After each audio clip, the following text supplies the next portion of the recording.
Ouais, mon presque chez moi. Okay. This doesn't have much color. Tu connais, moi pas connais comment tu prononces son nom, mais Henri, Henri? et, oui, un Thibaut qui connaît vous autres. Oui, moi connais Henri. Et lui, c'est un étudiant à l'échelle avec moi. Et il était commencé premier club créole ici Okay. à l'échelle. Et on a fait nos premières réunions de semestre demain, en vrai, en passant. Okay. Pas de moment. Et l'autre, et lui, on allait parler créole avec tout le monde. À cause, il y a beaucoup de monde qui était là l'année passée. À cause, moi, je n'étais pas à l'échelle l'année passée. Et lui, t'a montré, il parlait créole. Moi, pas connaissais, il parlait créole. Mais moi, connais, il parle créole. Ça sera intéressant, ça. Hmm.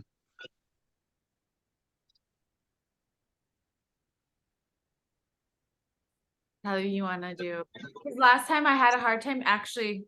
A good point. So last time I had a hard time doing clips because I didn't understand everything. And then I'm like, oh, I don't want to make you guys speak English. But if you want to do like a quick like English, Oh, I was just talk. telling him that his friend, that like their friend Henry, who was like a student at LSU, he created the first Creole club at LSU. Um, and he started like last year, but I didn't join this year because it's my first, I guess, 3 semesters at. Because I did. Well, this will be the first time that we have a meeting in person, which is going to be tomorrow, and he wants everybody to speak Creole. And he's been teaching the other folks who are in the club since last year how to speak Creole. I don't know how to speak it well enough, but I know he speaks Creole, so it's going to be interesting to see. I don't want to be like that person that goes in and it's like, oh, I speak Creole natively, stuff like that. So y'all listen to me. I just want to sit down and just talk. But yeah, I understand that. Taalib, you're extremely humble though. Like but that's a good thing. You do speak Creole and you wrote a book and you like do a lot of work. Yeah, but that's good. I wouldn't really necessarily say humble. It's just like it's more the IDK factor. Like I don't care factor. Oh, okay. IDK factor. Okay. Yeah, I did La Creole show, but what they do? I wrote a book, but what they do? What do you mean? Like even though I did a couple of things, what did they do? Like did it do any good? Did it actually, revolutionize the Creole, la Creolite that we have here in Louisiana? I don't know. I won't know until maybe generations from now. Yeah, when you're dead. Yeah. I mean, it's true. So like what you're doing is like you already know your language is endangered, right? You already know that like I love like it's so interesting, right? Because like when you're around people who love to learn languages, like it seems so familiar, but I would say the majority of people don't love to learn languages. That would be my guess. It's a learning curve. It's difficult. They may not find it necessary. So like rebirthing language is really difficult. But like the way I think about it, and I could be wrong, and what I do with Kakchikal at least is like, if I just document and document and document enough, and I leave that behind and I leave it in a safe place, like someone can restore it. Right? Like, I mean, people like learn hieroglyphics, right? Like they like figured it out. Like, so like it create enough documentation. It's like it can't actually die because someone can piece it back together. I'll tell y'all this now. Don't put this on no social media, no. Okay. Do you want me to stop recording? Oh, you don't even have to stop recording. Just Okay. like this I won't this put it on. part. Yeah. So y'all know the book Kushma Condamnela that I wrote. Yeah. Well, Mm-hmm. Daniel knows her. Trey Creole. I don't know her full name. I know her, yeah. Nadine. I So don't know her. I see all of her feeds. she sent my book to Patrick Chamoiseau, and he liked it. And so in his latest book that he just wrote, he actually wrote a dedication to me Oh. on I don't his book, know who he is, and and I probably shouldn't, but this is amazing. Yes, tell me. he sent the free version to me of his new book. And so Wow. That's amazing. yeah, so I actually have this images that I could show y'all when me and her talked, because that happened this morning that she told me about it. That's so cool. And Wow. he said pour Taalib uh de la fraternité créole.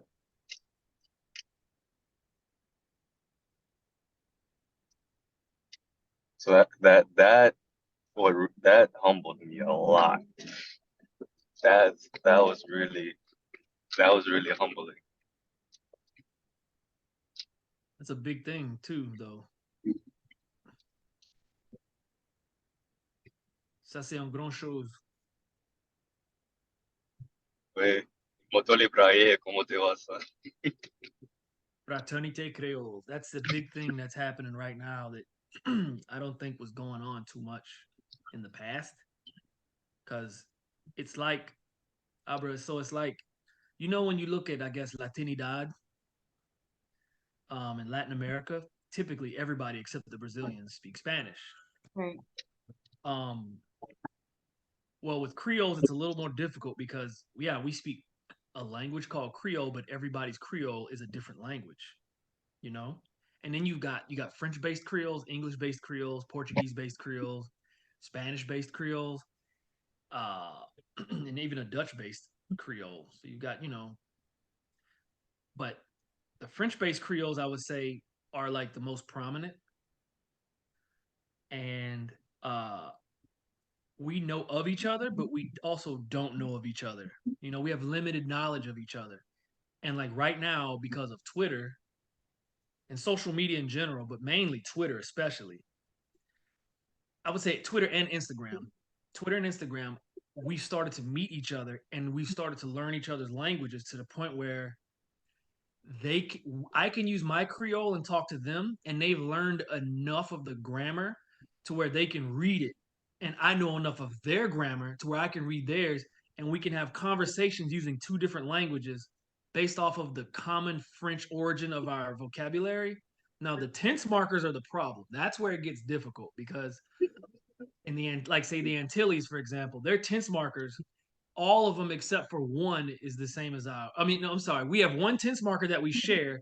The rest of them are totally different. Whereas with Haitians, we share about maybe 3/4, 80% of the tense markers. So we can understand tenses better, but the vocabulary still is a little weird. But once you get over that vocabulary hump with Haitian Creole, you can really kind of have a decent conversation with them. But we've all learned each other's grammar to where you will see in a Twitter thread Antillean Creole, Louisiana Creole, and Haitian Creole, and Mauritian Creole, and Reunion Creole in the same thread, and we're all talking together. So like when you see like you go and see anything where they have like these big things of Latinidad with Mexicans, Puerto Ricans, Cubans, Dominicans, Nicaraguans, El Salvadorians, Colombians, all these people together. We're kind of starting to do that now with each other with French-based Creoles. Maybe you guys And will create a new language. you say what? I said maybe you'll create like a new like hybrid. Like which is very Taalib brought that up. possible, and it would actually be like, yeah, Taalib, I don't know what you were thinking, but like that's what I'm thinking. Is like it could actually merge and create like maybe a like sustainable, not that you want to forget about Louisiana Creole, Curibini, but like, Right. that would be pretty awesome too if you guys like hybrid created like a new language. But you know what? this is what I noticed recently because Taalib brought it up and Taalib brought it up first and then somebody else brought it up. But the thing is, after really sitting down with all these different Creoles and looking at their languages, some of the languages feel like they're already in between. Yeah, they What changed. for like I just brought up Haitian Creole. To me, Haitian Creole looks like Antillean Creole vocabulary with Louisiana Creole tenses. And French Creole from French Guiana looks like Louisiana Creole vocabulary with Antillean Creole tenses. That's what it looks like to me. So it's kind of like if you look at Haitian Creole and French Guiana Creole, French Guianese Creole, they already feel like an in between, but leaning in different directions. You know, You kind could of also think, you you could also think about it this way. Probably the main reasons why that is just because of how folks in the past actually would travel to these different places. yeah, Some voluntarily, some involuntarily, and a lot of them spoke their own Creoles. Like, say, like the Haitians that came to Louisiana and the Louisianians who went to Haiti. 9 times out of 10, they brought their own Creoles with them, yeah, and they just integrated within the Creole-speaking society, yeah, leaving small hints of their Creoles that they already had. yep.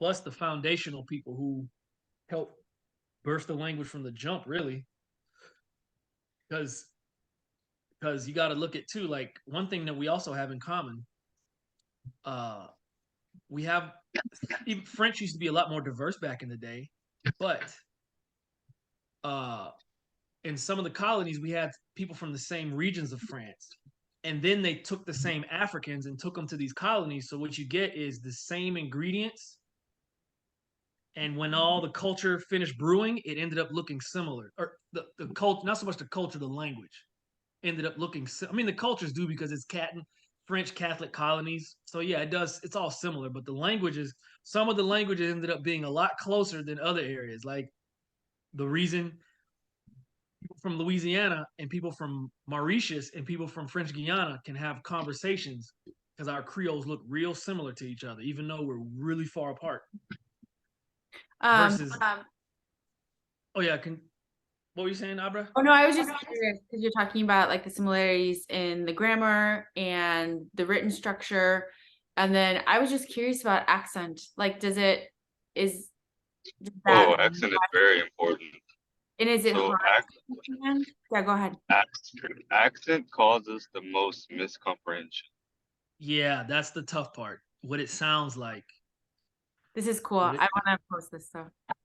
So cool. Yeah, that's what I've actually. That's the hardest part for me. Sometimes when I hear people from certain countries speak real fast, I don't understand a word they're saying. I can read their language, like and understand like 90% of what they say, but when they talk, sometimes I don't understand anything. And then, like for instance, in Antillean Creole, I have a hard time understanding people from Guadeloupe and Martinique, but I can understand people from Trinidad very easily because they speak a little slower. But the Creole in Trinidad, which they also call patois, is almost identical to that of Martinique. It's just the speed, and it's mainly the speed of it that they speak. And I don't know, it's just a little more clear for me. But even the ones that are very similar, like Mauritian Creole and French Guianese Creole, like if they speak too fast, I don't understand a word they're saying. But I've heard foreigners speak. There's a woman from Russia. She's like a belly dancer or she does something. She moved from Russia to Mauritius, and there was a video I saw on social media, and she speaks Mauritian Creole with a Russian accent. Oh, yeah. And I can understand every word she says. But the reason is because the way Russians pronounce the letter R, it ends up sounding a little closer to the way we would speak, just a little bit. So I can understand everything she's saying. But the accent is definitely the hardest part. So fascinating. Taalib, do you have something to say about accent too? Because I want this is like so cool. I love that, right? So like you guys can like you can read and understand, do grammar, but then when it comes to the actual like the sound of it, Like it can change so drastically. And I know for me, like I don't want to speak too much, but like even something as simple as like Spanish, which actually it's not simple, but like just like the rhythm or the way people like how close the words come together. I don't know if that makes sense to you guys, but Oh yeah, sometimes yeah. with certain accents, like the actually like the words almost like merge. And Like so Puerto Rican Spanish.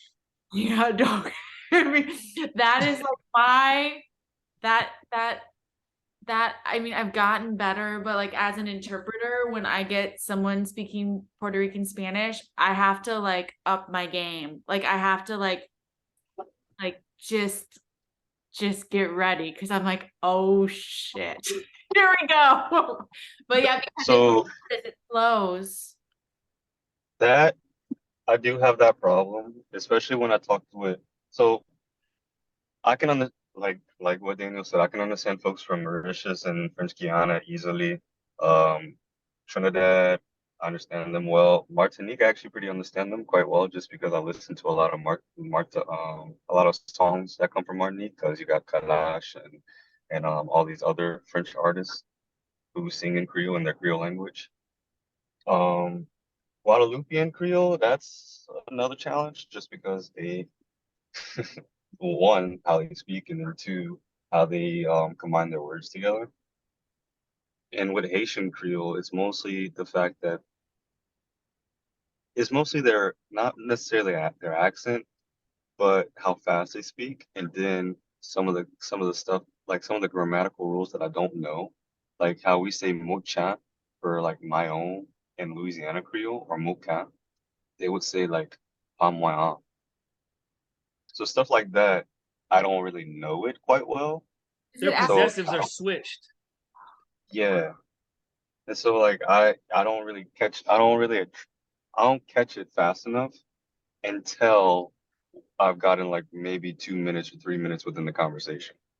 Can you explain the possessive flip?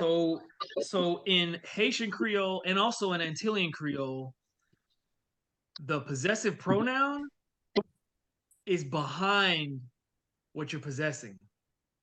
So just I'll give you like a simple example and a more complex example. So if you want to say my dad in Louisiana Creole and also Mauritian Creole and French Guianese Creole, you would say mon papa. Same word order as English. Um in Haitian Creole, you would say papa moi, papa, and then my. Now that comes from the grammar of Bay languages in West Africa. And um in Antillean Creole, you could use the same way, but they would say it depends on each island. Even though Antillean Creole is a single language, each island has a different dialect of the same language. And Antillean Creole, if you wanted to say my dad, uh, in Guadeloupe, you would say Papa au moins. Um, let's see, in Haitian Creole too, one thing that's confusing is the word orders. This like it's about the same. Like I said, it's reversed, just like in Antillean Creole, but Haitians also use the word pa to show possession, which in all Creoles also is a negator. Use it for negation. So the first time I saw that, I didn't understand. I was like, "That's not my dad." I didn't understand. So it can be let me see how they do it. Like it's let's see how do they do it. So like if you say mine in Louisiana Creole, we say mochan mocan. They say pa mwen yo. They put pa in there, so the pa would throw us off. So if you've never been exposed to it, you would go what? So like on social media, we've gotten over the hurdle. Our friend groups, we've gotten over the hurdles of what the heck does that mean? But for the unexposed, it's like so their friends who don't know us and our friends who don't know them, we bring them into the fold, they're going to be completely lost. But once you get over it, you can kind of start having conversations with literal two different languages. This is so fascinating. Also, like, it's like totally up to you, but like it would be fascinating. And it obviously you probably have to get consent, but like it would be really amazing. Like you get like to just screenshot and save those dialogues because actually that's just like you guys are actually like that would be another form of like documentation and preservation, right? Because it's actually just fun for you, right? But then you screenshot it and you keep it and you're basically like Taalib wrote a book, but like the conversations, especially like it's extremely valuable as well. So I'm just putting that out there if like people would be comfortable with it and then create like just a little like folder and throw them in there and you basically documented language without right like you're just doing it because you want to, but it is like a trail and a documentation and it's actually whenever it's conversation between people it's really interesting. But I'm Yeah, throwing it out there. we could do that. We could do that with screen caps, and we can also do it with voice because it's I've like so there's a guy. His name's Heritage Guadalupe. It means Guadalupean heritage. Um, he is kind of the catalyst that made all of this happen. Now I had friends from other places all over, but he really brought everyone together. His people he met, the people we knew. You know, I didn't really talk to Taalib that much, really prior to this. Like he even brought Louisiana Creoles I didn't even really speak with. So he really brought this all together. And he would do Twitter spaces. So I would get on his Twitter space and we would talk. And so we could do possibly voices and group chats and things like that. So we can that would be, and I can understand I'm learning Guadeloupean Creole because I'm a big fan of Guadeloupean music. Yeah. So like Talib listening to Martinique and stuff. I listen to Guadeloupean stuff because I play drums, as you can see on my picture here. Yeah. I'm seeing it. And in Guadeloupe, they have a musical genre called guoka, means big drum. A kaza is like a qua, something like that, and they pronounce it guoka, means big drum. And I love big drum music. And so I always, speak with Guadeloupeans, listen to Guadeloupean music, learn to play Guadeloupean rhythms on my own drums. So I know Guadeloupean grammar better than Martinican grammar, which is there's little differences here and there, and pronunciation too. They don't pronounce things the exact same. So, but yeah, I can get some footage or a written conversation with me talking to someone from Guadeloupe. I mean, it's just an amazing thing to have actually like and like I kind of like didn't tell you if you can still hear me like I mean what you're doing is really important now. I know I said when you die, but like I mean, you never know what you're gonna do with all that in like 5 years, right? Like you could have just like this storage of data, and then it could become like a book, right? Like it could become like, or probably maybe not even a book in 5 years because of technology. It could just be like a cataloging. But Mm-hmm. I don't know. I just think recording and archiving and documenting everything is like it's usually easy because it's usually just a click, like a screenshot or a save and then you can choose to use the data or not, but that way you never lose it. Like you don't go in 5 years, gosh, I wish I like saved that one conversation where we talked about like possessives, right? It's there. And so yeah, I throw that out there for you guys every time because it's so It is cool. good. It is good to archive that. We should do it because I mean we can ask the guys. It's me and Talib are in the same conversations. We can ask them. Yeah, you could Discord. save them, right? Like, Yeah, yeah. we'll ask, and I'm pretty sure they would be. Right now, we're in kind of a what do you want to call it?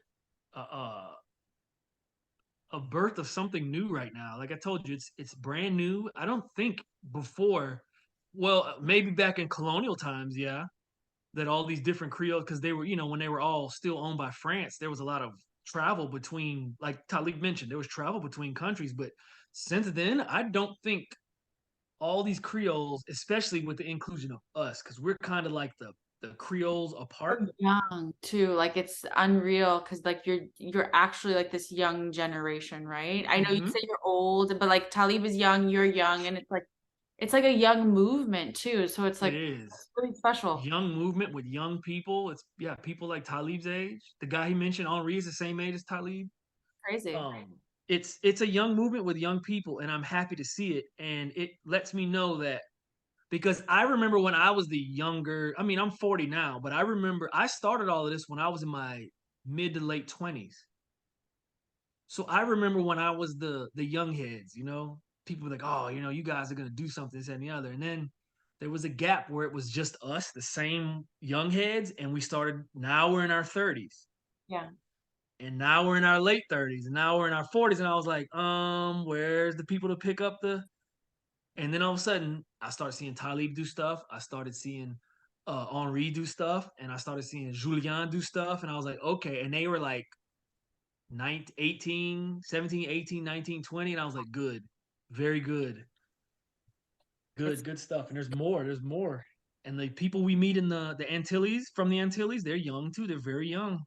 yeah. They're like, you know, or young, what I would call young. You know, to me, young is people, to me, Yeah, I anybody think you're born after super young, but 89. I think yeah, it's like Talib, are you 20 yet? I don't know, but like just Next even month. um, I mean it's incredible. So actually, I don't even know how unusual that is within like endangered language communities, because usually, right, it's just the elders and they eventually die off and the language dies. But like you guys, I don't know how big it is because you know each other, but it seems a little unusual and amazing, right? It Uh-oh. is, it Talib, can be. Talib, Zoom. I don't know if you want to, once this one is done, but, or I can just do another one, but keep going. We've got 10 minutes on mine. Yeah, I've seen different languages have different results. I've seen languages where it's only like I was talking with one of my Hawaiian friends because I was learning Hawaiian too, and we talk a lot about endangered languages because us and Hawaiians have a similar situation, and uh Louisiana Creole went through a tough time, but it didn't go through as tough a time as Hawaiian did because at one point Hawaiians had like 38 speakers, and now it's at 30,000 speakers. Wow. We never dipped that low. Ours had like the same trajectory. It just kept going down, down, down, down, down. It didn't like drop off a cliff down, not like that. It had like a similar trajectory of going down, but then it's slowly going back up. Theirs dropped rock bottom and then shot straight up like a rocket. And That's they have like uncool. triple the speakers we have now. So like at one point it was only like really old people using it, and then not counting the people. So there's an island, I forgot the name of the island, where they pretty much never stop speaking Hawaiian and no one is allowed on the island. It's protected. They didn't really count them with the numbers because it's like a different situation or whatever. But like it was pretty much on the big islands and all that. It was like only old people speaking it, and then it shot straight up. And now you go on YouTube and they have these conferences where it's people like my age and younger, and they're having debates using nothing but the Hawaiian language, like no English in it at all. And I was absolutely amazed. So my friend from Hawaii, like we talk about this all the time because it's like it's fascinating. But certain languages, there's people's languages who get like really low, and it's like I'm talking like in the tens, the Yeah. 20s, the 30s, and it's all people who are like on their deathbeds. Yeah. Yeah. That's kind of what it's like for French in Mississippi Gulf Coast. So for us, I'm actually, let's see, I'm not the youngest speaker. I just found out I'm not the youngest speaker of French on the Mississippi Gulf Coast, like fluent speaker. There's Really? another who's probably around Talib's age, and he lives in France right now. He lives in Lyon. Really? So he's studying over there in Lyon, and he's coming. I don't know when he'll be back, but Oh, yeah. but You you give me a heart attack. why gave you a heart attack? Because it sounded like he's gonna stay in France. Oh no, I don't. I mean, I don't know. But this person is I met them because on my tweets they tagged him, and I was like, okay. But uh yeah, so I found out, okay, so I'm not the oldest. You know, I mean there's my kids too, but my kids are rather hard-headed. I'm trying to get them to, my middle child just does not want to speak. And my Well, youngest, French he's or Creole? both. I use both languages with them. Do you well, I'm not gonna give you the only way you know what's maintaining her Spanish is is Doc McStuffins in Spanish. Like I don't love to give her less TV, but if she has TV, it has to be in Spanish, and so it's such an easy win because like she'll come out speaking. She uses it after an Yeah. hour of TV in Spanish. Okay. But like she definitely, I don't know if yours would complain because she like when like I switched her because I used to do it all the time. I do Mandarin, I do Spanish. Sometimes I do French just randomly when she was little if there was nothing else. But like she definitely complained for a while. She's like, I don't like this language. And I was like, well, Yes. you're gonna watch TV. That's the language you're gonna watch it in. And then she was like, okay, but I want to watch TV. So I don't know. Yeah, It that's doesn't work for me right now. that's the problem we have right now. I my middle child, because my oldest is my stepson, so it's not like Yeah. he has his own thing he likes to do or whatever. He's not really interested in languages already. It was too late for him. My middle child started out Not really true, fine, but yes. Maybe and for then you to implement it, yeah. and then after a while, my middle child says, "Daddy, I don't really like this. I don't understand what's going on." And I understood because I'm the only person that spoke French with them. Yeah. And then it kind of kept fading away, but I still use it. I mean, they understand it. But and then my youngest, he's a little bit of a wild card. Like he doesn't complain ever. Mhm. And there's words when he's speaking English, there's words he never uses the English word for. Like he won't say pepper in English. He only says piment only, like exclusively. And then there's words where he'll switch. He'll say onion and then he'll say oignon, depending on if it's me or his mom talking Yeah. to him. So my kids turned out a little. He's not resistant to it, but my middle child at one point was like very pretty much fluent in French at the age of like 1 and 2, and then after the age of 2, the resistance came, Yeah. and I was like, and I understood because there's nobody here to use it with them, Right. and I was just like, man, it's hard. I wanted to move. I was trying to move to New So Orleans so I hard. could put him in a immersion school, but I couldn't afford the rent anywhere. Yeah.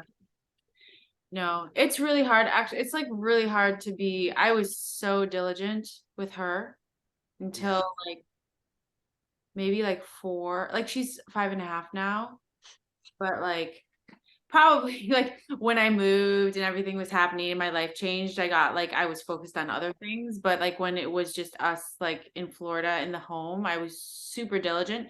But the amount of like mental work it takes to like, because I prefer English, right? Like yeah, it's like easy, but like I would make myself speak Spanish and Kakchika with her, and then we would do Mandarin too. But it was like a mental workout for me all day. And so like yeah. I get it too. Like It's tough. it's a lot of investment on the part of the parent to like Hmm. do it as well. But the good thing is like it stays in their brains too. And then I'm a late language learner. Like I grew up in a monolingual family. Like so Yeah. I mean if your son decides that he wants to, which is important, right? Because if you don't want to, if you feel forced, you're not going to do it anyway. That's the thing. I have a hard time.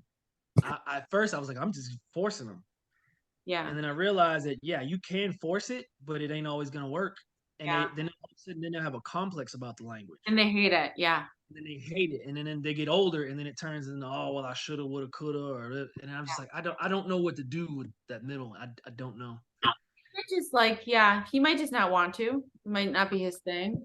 Yeah, it's But not he's but like sometimes he might just like might take a couple years and he might see like you speaking and doing all of your language work and like he might say, well, actually that's cool, right? my kid he's about to be 10 this year. And about 10 was when I had my cultural awakening Yeah. for my dad's side of the culture because I didn't really care about that until I was literally 10. Yeah. My dad is from Jamaica. I didn't understand a word of patois, like any. I hit. We moved to Germany when I was 9, and my dad was like found a community of Jamaicans who were there, like also military. And I'm talking about it was a ton. It wasn't like 4 or 5. It was like a ton. And we'd have these big house parties. And I was immersed in it versus being in Gulfport, Mississippi. I only saw it twice. My grandma 3 times when we visited my grandmother twice, and when my grandmother came to visit once. That was it. So 3 times. And then my dad had an accent, but he didn't use patois with us. So I'm here surrounded by all these Jamaicans and they're playing cricket and dominoes and doing all this Jamaican stuff. And I was like, wow, this is who I am. And I hit about 10. And then I just went, I don't know, just springboarded into being Jamaican. And then within a year or less than a year, I was speaking patois and I was self-taught at 10. So I'm hoping that this my middle child, he's gonna see and care and be like, you know what, this is who I am. Because I think when you're young, all you want to do is play. You want to play and watch TV and eat snacks and all that other fun stuff. You don't want to be learning grammar and Yeah, and especially if his like friend group, like you said, like you were the only one. Like if he's not surrounded by other people who are interested in it, then it makes him different and yeah. like so. I'm hoping that people like my kid realizes that because when you look at cultural appropriation, there's so many people who just want to they feel like they don't have culture, which doesn't exist. It's just maybe your culture isn't as vibrant. There's no such thing as having no culture. Yes. I don't believe in no culture. There's no such thing as having no culture. Everyone has a culture, but some people's culture is more vibrant than other people's culture. So people want to have it. And I think that maybe some people need